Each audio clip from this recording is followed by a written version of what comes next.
हर जीव में अपनी ताकत है, उसके परमाणु निकलते हैं।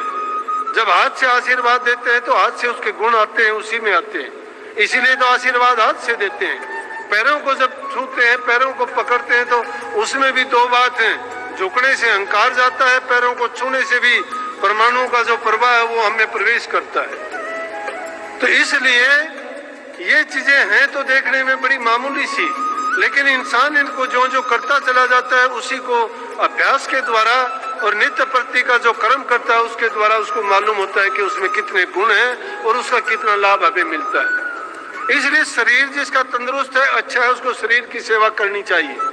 रही मन की बात, धन भी किसी के पास नहीं है, मान लेंगे तन भी उसका निरोग नहीं है, रोगी है, कमजोर है, दुर्बल है, वो काम नहीं कर सकता, लेकिन मन सबके पास है।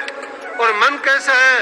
मन ऐसा खेत है, जैसा बीज उसमें बोओगे वैसी फसल उसमें उगती रहेगी। जिस मन के अंदर तुम अच्छा बीज डालते हो, गुरु के बताए वचन को उसमें रख के पालते हो, उसी में से अच्छे गुण निकल के, इसीलिए संतों ने क्या कहा कि दरस करो, वचन पुनि सुनो, सुन सुन के गुणो, गुण गुण के काट ले सार, काट सार तिस करे आहार, कर आहार पुष्ट होया भाई, जग भय भव सब गई नसाई।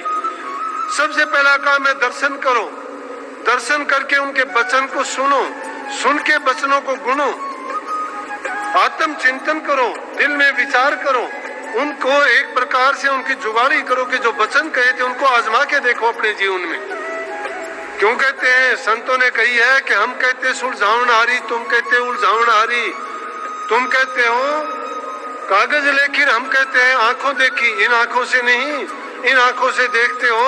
उसके बारे में तो महाराज जी ने क्या कहा कि बाहर की जो आंख देखती ये सब झगड़ा झूठा है, अंतर की आंखों से देखो घट में खेल अनूठा है, मन माया की फिरे दुआई 5-25 ने लूटा है, तारा चंद भव सागर तिर के सतगुरु सिर पर कूटा है। तो ये बात जो जितना तुम देखते हो ये झगड़ा झूठा है, सब ये सब माया का खेल है।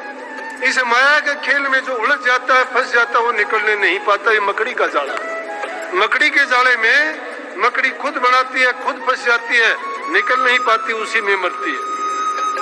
संसार में ये जीव, ये इंसान भी अपना ताना बाना उसी प्रकार से बुनता है, लेकिन जो इंसान को प्रभु ने बुद्धि दी, समझ दी, अकल दी, उसका पूरा लाभ इंसान ने नहीं उठाया। जिन लोगों ने उठाया वो धन्य हो गए, अपने जीवन को कामयाब करके इस संसार से गए।